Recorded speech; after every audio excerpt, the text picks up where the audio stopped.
Alright, you guys, so it's currently 80 to 80. It's like 80 degrees right now. It was like 83 today. I'm on my way to go get Mason. And I've pulled over because as soon as I pull up in the front of the school, they're gonna send him out, which I don't have a problem with, but I want him to stay and get the full benefit, and I don't want to seem like I'm picking him up early every single day, because that's not what I do. I like to get there and be one of the first ones in line. That way I'm not stuck in the middle, if that makes any sense, or all the way out in the street. So anyways, I don't know where this video is going to go. I don't know what I'm going to talk about. I don't know anything like that, but I do know,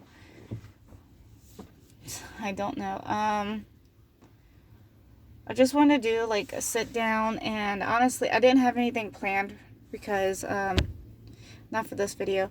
I had a cleaning video planned, but I've had some things happen where like I had to go get my hair cut, and I had to go, I vlogged it, but I don't think I'm going to add it in. But, me and Lex got our haircuts, and then, I was going to clean the house, but then, and I'm not complaining, but I decided to go with my mom and my aunt, because I was going to co-sign for her anyways, for her to trade in her car, but that didn't work out. It was like both ends. She just didn't feel like it was the right time to do that, because she wasn't very happy with everything going on, so it didn't work out. So me and Lex went with my mom today, and then there was some things that, nothing bad, but life just doesn't go as planned sometimes, and I don't know what I'll talk about for real. So we're just gonna sit down and we're gonna chat, and I guess we're gonna have like story time, I guess. I don't know. Actually, something that just came to mind, and I'll talk about it. So I sat there, and I've been thinking about this for a while.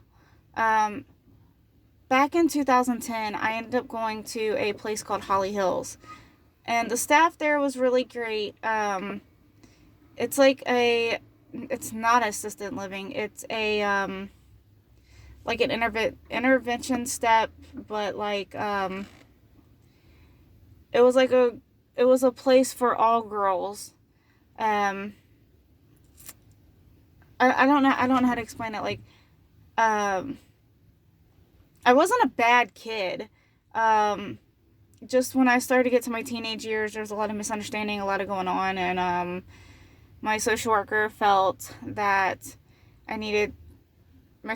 my judge felt that I needed to be placed there for 6 months, and that's where I went. So it wasn't like a treatment facility. It wasn't really like a behavioral place. It was more like a therapy, like getting some therapy, getting, back on the right track of why, and, mental health and stuff like that. But I will say there was a couple of things that I didn't like up there, and I'm not saying this in like a narcissistic way or like an ODD way or nothing like that, because when I talk about things from my past or things going on, and it's not my therapist, like current therapist, it's not that, it's just I feel like, it shouldn't even have happened, and then it makes me think that like I have this like self-guilt and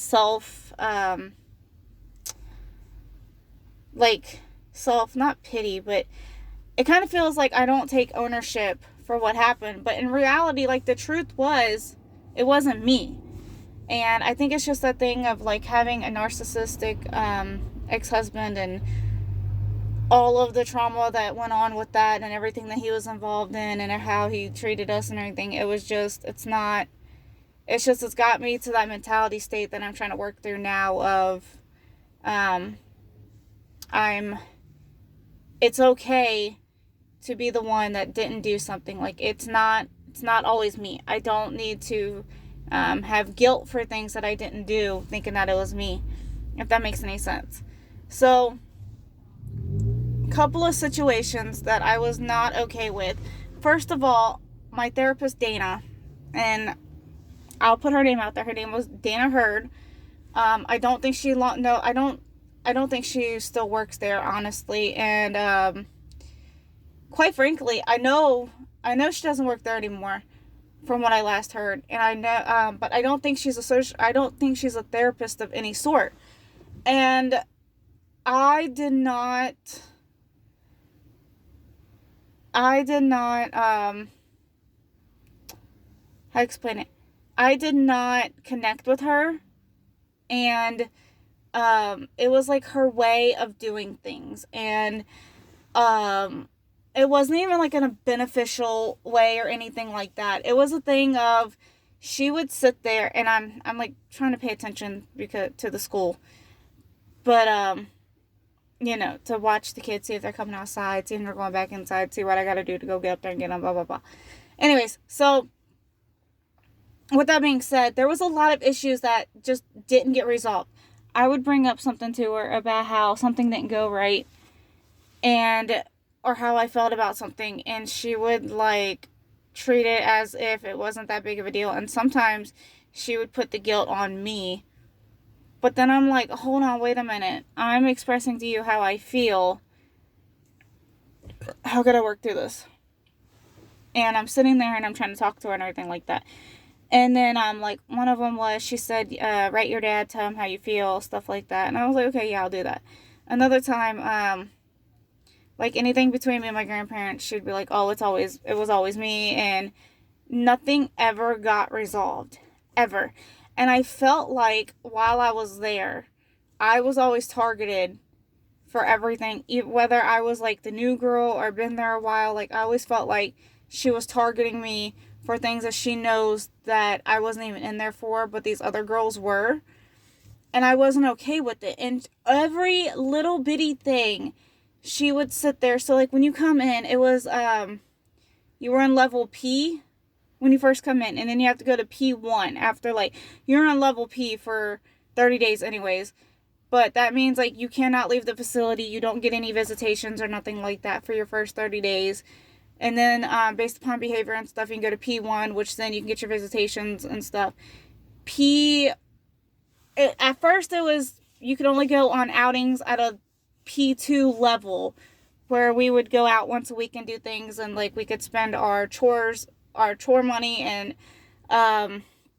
stuff like that. But it then became a point where there was a bunch of girls that were still on P1, and it goes back to Dana, because in this situation of the points, she was pointing girls for like really stupid, inconvenient things. Like, I don't want to put a name out there, but one girl ended up getting her period for the first time, and she was upset. She was hysterical. She had, she bled all over herself, and she did not react in a really bad way at all. Like, hands down, did not react in a bad way. It was just like scary, knew she didn't know what was going on. I think she was like 11 or 12. And, she was actually one of my roommates. But we had sympathy for her, and we were like helping her and trying to guide her and everything. And she pointed all of us for being in the bathroom that has 3 stalls so that we can all go at the same time if we need to, and a shower so we can all, take turn showers and stuff. She pointed us and took us down from a P1 and a P2 and put us back on P. So like whatever we were on, she put us down one below. Because she was like, you can't be in there while another girl's in there. You can't, you cannot be around another female if that one is having an emotional breakdown. You cannot be there. You gotta let the staff handle it, blah, blah, blah. And the staff was handling, but you know what? While the staff was trying to find her some backup clothes, because her clothes, they were trying to treat her clothes and her bedding. They were looking for that, so we was helping her. Like, we had permission by the staff to help her. And I think it was other bullshit, utter bullshit. Then my other thing, too, is like, there's just all kinds of different things. She would sit there and she would tell me, like, okay, I don't remember what now, like, we had issues on, but she would tell me, say like on a Tuesday, she would tell me, okay, we're going to talk, on Tuesday, she would remind me, like, hey, on Thursday, we're going to have a family meeting talking about peas and carrots and why they're good for you. And I'm using that reference as a, example.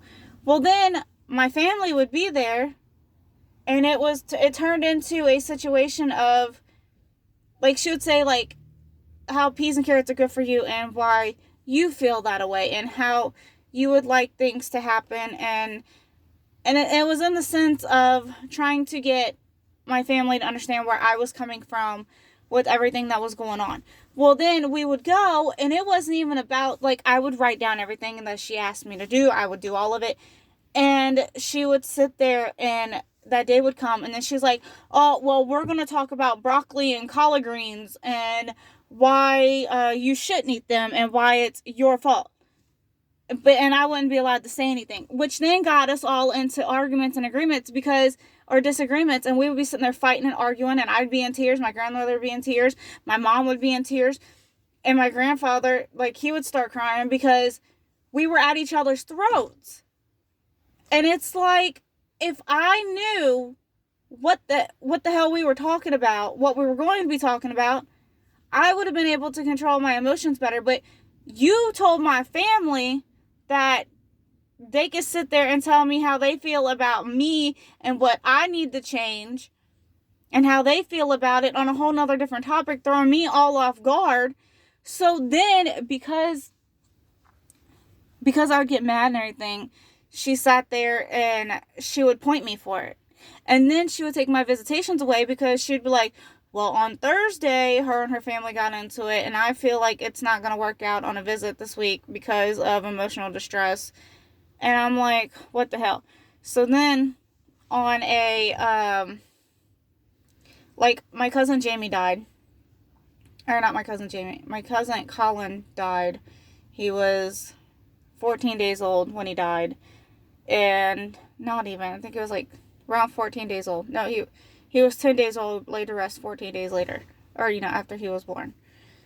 And, my social worker came up, and, my social worker told me, like, I was in first period at school. My social worker? No, I was at school. And, they waited until I got off the bus. And we went to the main hall.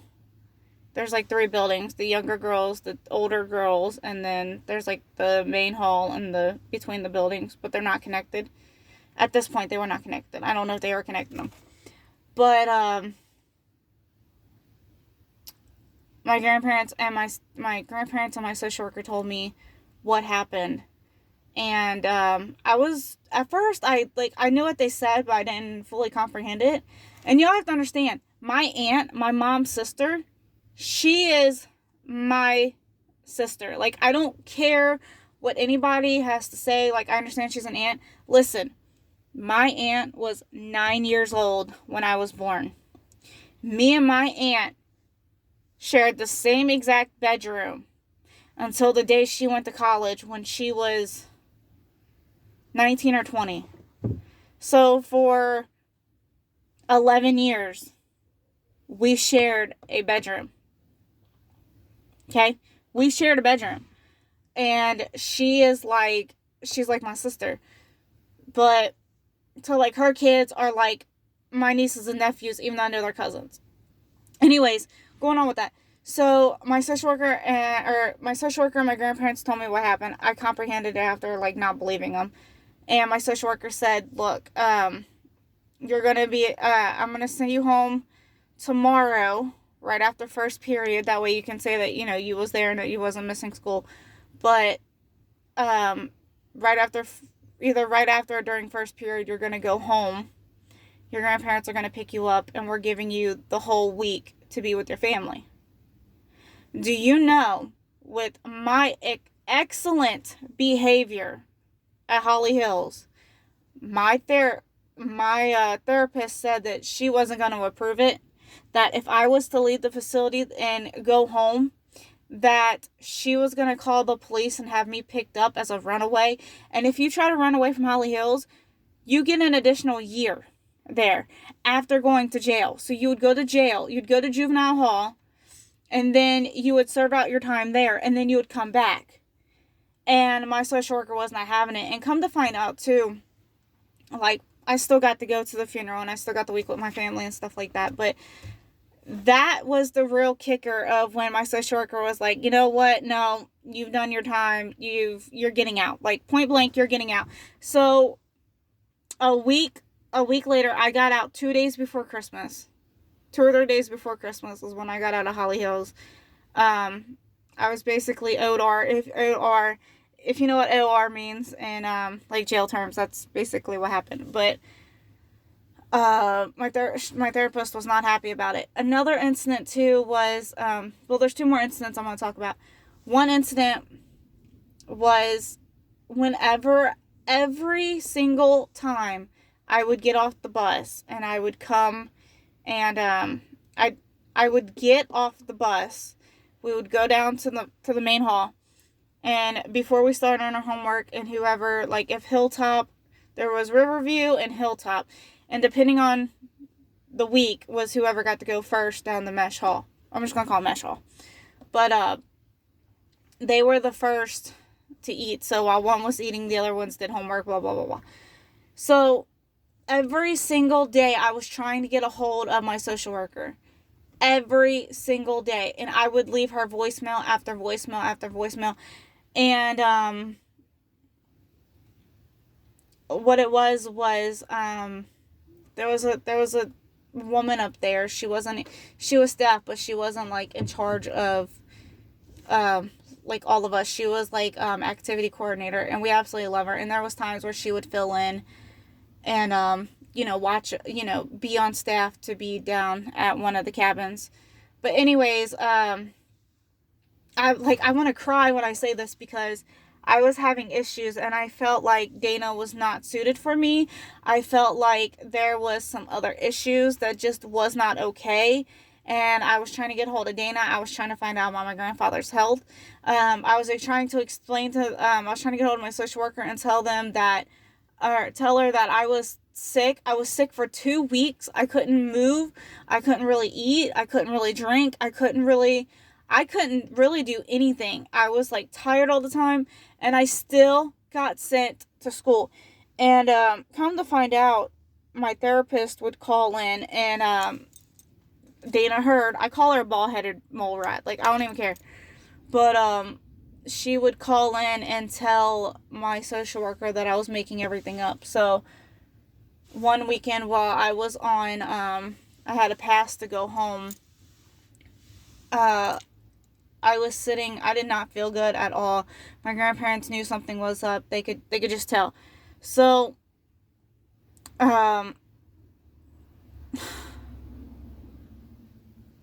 it like fills me with so much rage, and I want to cry when I talk about this, because it was utter bullcrap. I was sitting in church and I passed out, and my grandparents were supposed to have me back at 2:00 on a Sunday. I did not go back until Monday morning at I want to say 10, 11 o'clock. I sat in the emergency room. I was dehydrated, because I dehydrate easily. I was dehydrated. I was super weak because I couldn't eat anything. I had strep. Listen carefully. I had strep, the flu, and a double ear infection. And the thing is when you get sick, even if you have a fever, they have your medical records to go take you to the doctor. They didn't even do that. They're supposed to, protocol is supposed to take you. Dana didn't approve it. So when I went back, while I was sitting at the emergency room, my grandmother was on the phone. My social worker just ticked off about what happened. And when I tell you guys these things, the girls that I interact with, they became family to me. And the staff up there, I loved the staff. I didn't have any issues with them. It was my therapist up there, man. And she was like manipulating the staff to hate me and make me think that I was crazy.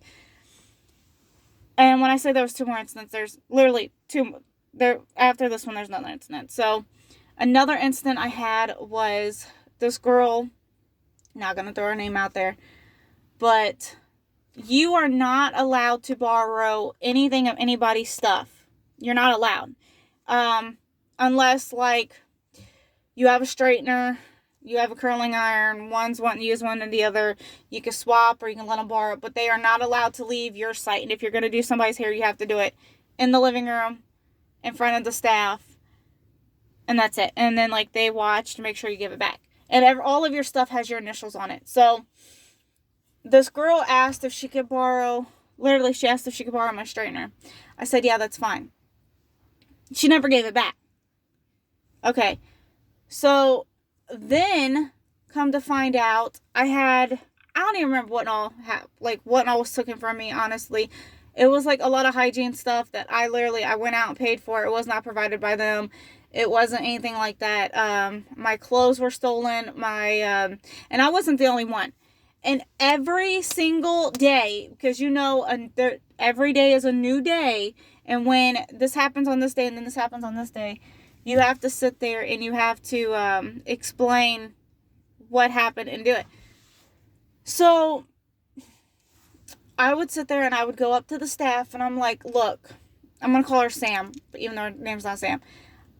When it first happened, I was like, hey, we had permission on Monday that Sam can use my straightener, but she never gave it back.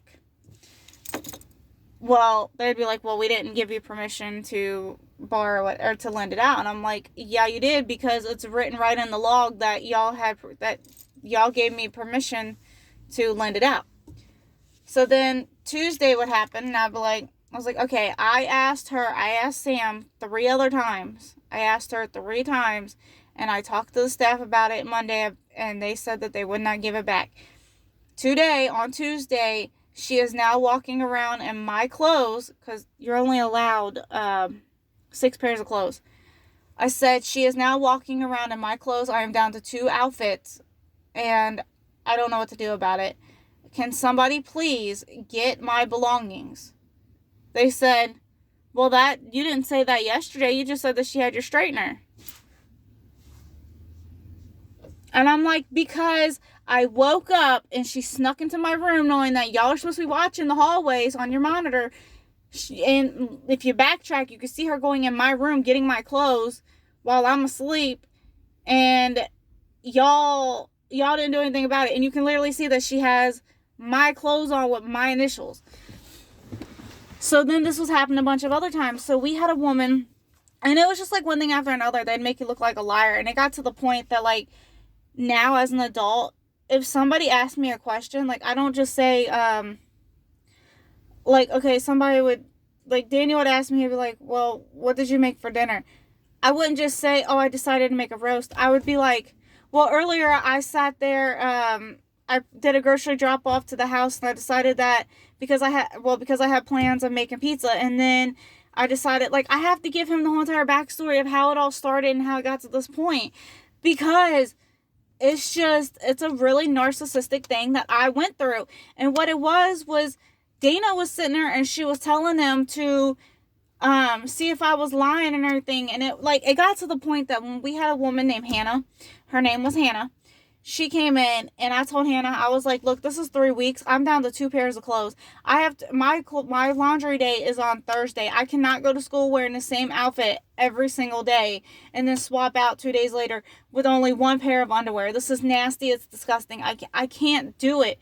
And especially given the fact that y'all are saying that it's me, and I'm not wanting to clean up after myself. That I'm not wanting to take a shower. I'm being defiant because I don't want to change my clothes when it's not that. And Hannah had sympathy, and these other girls did too, because their stuff came up missing. So when Sam went home on a pass, I told Hannah, I was like, look, I'm going to take actions in my own hands. I'm going to go in the craft room. I'm going to pull it. I'm going to get into her bag. I'm going to open it. I'm going to dump everything out. And I said, you can be the one that goes through it. I said, I just want my clothes back. These girls want their makeup back. They want their hygiene back. They want their family photos that she took and like all this other stuff. So Hannah was like, okay. So Hannah stood at the doorway. I sat there. Me and the other girls sat there, and we just opened up everything and we dumped it all out of hers. And when she got back later on that weekend, Hannah brought it up and told them that they were disappointed in her. And the thing was they believed her. They believed Sam over any of us. But I was the one that got the most backlash out of it, because I was the one that made a big deal out of it, because it is a big deal. Yeah, it's a really big deal. And on my report, when I got out, my therapist said that I was lying about the situation, that I was being defiant, that I didn't want to change my clothes, that I secretly put my things in her bag and I went around and I took everything. No, I did not. I've never been a thief. I will never steal. Well, I permanently borrow my mom's stuff, but she knows, because she does the same thing to me. But like, I'm not gonna do that. Especially when I'm trying to get out and I'm trying to be back with my family. The other thing was with all this going on, my judge was really ticked off, and that's why I got OR'd out of there, because he heard all the phone calls from my social worker that she played for him. And, my social worker had the final straw about everything, and just all in all. But this one thing happened. It was Thanksgiving, and it was, you can invite your family over for Thanksgiving. And this is how my mom met my friend Jackie's dad. So they met at this thing. They were both single and stuff like that. But anyways, my family shows up. My grandparents, my mom. I don't think Erica was there. I think Erica was having my cousin, but not my cousin Colin. But, or no. She was she just had my cousin Colin. And, so she wasn't able to attend. And I'm in there. And Dana Hurd tells Connie, the worker, this other woman, who's in charge of the whole entire facility, she tells her that I needed to be pulled because my new family was here to adopt me. And I'm like, what? So Connie comes and gets me, and I don't know what all's going on at this point. I just, I get pulled by Connie away from my family that I haven't seen in, a month. Little did I know a couple of days later my cousin would die. But I get pulled from my family, and my family's looking like, what the heck's going on? This woman, my therapist, when there was no option of getting adopted, it was literally, I'm there for 6 months, I go home to my family. That's all it was. This woman put on there that I was up for adoption. And I met the family. I was confused. My family was confused. And Connie goes, "Did you not know you was up for adoption?" I said, "No, I didn't. I didn't at all." And Connie goes, "Well, this whole entire time you were here, you were supposed to meet your family. You haven't met them?" And me and the family's like, "No, we haven't met each other. We've never met each other. This is just, you don't meet the child, you don't do anything, you don't take them out, you don't do anything like that, you don't get to know them. It's just up and adopt." Come to find out, like I said, this woman tried to adopt me out. Well, then Connie felt bad, and Connie went to go pull my records, and she was talking to my family. Come to find out, it was never supposed to happen. So Connie was ticked off about that. And then I get pulled. Mind you, I met this other family. This other family was for another girl that was up there who was picking her up and taking her home and stuff like that. And, all of this stuff. Well, it fell through because she then became of age, and she got out, and she ended up getting her boy back and all this stuff, but her little boy back and whatnot. But so with all this being said, that fell through. So then Connie pulls me again, and I'm thinking that she's trying to talk to me and stuff. And it's not even a joke or nothing like that, because Dana came up and she goes, yeah, she's supposed to get adopted. She's supposed to get adopted. Right there's her family. And she points out another family. This family that was for this other girl. And I'm like, huh? What? So, like, I knew I wasn't getting adopted. The family knew that I wasn't their child that they were adopting. And supposed to meet and everything like that. She then got me mixed up by another teenager up there. And then once again, it was an embarrassing moment because she got us mixed up. Like, how do you get us mixed up to that point? Like, how do you sit there and mix up two girls that one of them has been there for 2 years, another one has been there for, at this point, I was there for 5.5 months. How do you get us mixed up? And you are my therapist. You're supposed to know who I am. You're supposed to know all this. And you're going to sit there right to my face and swear up and down that I'm supposed to get adopted. So then my social worker had about that incident. And, like, I'm telling you all these because, like, not in the order of how they happen, but just how they come to my mind and what, like, fear, like, fills me with rage. But I had a lot of bad experiences there. Campbell County, the school that I went to, I was there for 6 months. Same amount of time that I was in Holly. No, actually, I was there for 4 months because I went there at the beginning of the summer. So I was there. Campbell County is a good school. I don't like Campbell County. I like some of the teachers. Some of the students were all right. But I felt like I was a damn outcast because, like, for my English teacher, I think her name was Miss Freeman. I want to say Miss Freeman. See, I hated her so much I could care less. But this woman sat there and she knew that I could not leave Holly Hills location and go be at another student's house in my class. And she would set me up for failure. And then every single day for lunch, instead of getting lunch, I had to sit there and go sit in the library to make up my work. Because it was punishment for not doing my work outside of school, even though I couldn't do it outside of school. I could do my end of it, but I couldn't do those group projects together. And it was one thing after another, after another, after another. But I'm going to go pull in and get No Sam.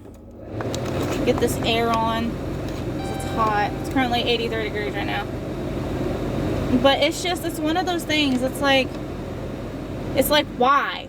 But I'm not going to edit this video. I'm just going to upload it. But I just wanted to come and have a story time with you guys because I just think that it's something that needs to be said. And the staff, I don't have an issue with. The staff up there were amazing. They were fantastic. The girls up there, I absolutely adored and loved each one of them. They were like family to me, and some of them I still even communicate with. One girl I knew up there before I went there. I met her at camp years ago, Muscular Dystrophy Camp. And when I found out that she passed away in 2016, I was completely heartbroken. And, like, she was one of my best friends, We lost contact after we became adults, but she was like my best freaking friend ever. And it's just like, and a lot of them, I'm still friends with them on Facebook to this day. Like, I watched their kids grow up. They watched mine grow up. I've seen one of them become a nail tech, and she's like off doing her own thing, raising her kids, owning her own business. And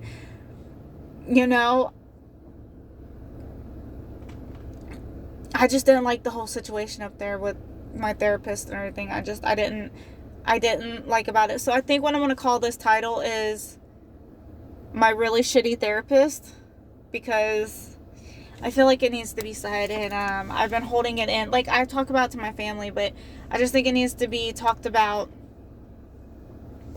out in the open. And I I don't like it. And you know, it's like, it's to the point that here it is, it's 2022. I was in Holly Hills in 2010. 12 years later, and I'm still talking about it. Like, that is the trauma level that I had from that place, from that woman. And it shouldn't affect me the way it does. Like, I shouldn't have to sit there and feel like, I mean, I was a victim. I'm not going to say I didn't do things wrong. I'm not going to say that at all. But, because I did do things wrong. That's how I got placed there. Me and a couple of girls did get into it at the time. The one with the girl stealing my stuff. But I basically minded my P's and Q's up there. I was really nice to the other girls. We all got along. It's just that thing. It's like, why? And when, like, I keep going back to my social worker, but when my social worker found out about it, she then investigated others with other social workers, and they all got booked out of there because the way she was being, and some of them that still, like, really, really needed to be there, they got to stay, but they got new therapists, and they swapped out immediately. Like, I found out you're not allowed to go visit, like, you have to wait a year from the time you get released to go up there and visit the staff. But, you know, she sat there, and I found out a couple weeks later when I had to go in front of my judge right after Christmas break to, like, finalize everything on me being out, that, you know, it all got taken care of and stuff. So he said that she's no longer there. She's no longer a therapist. And yeah, it's great. All right, I'm gonna hop off here and go get Mason. See y'all in a little bit. Thanks for watching.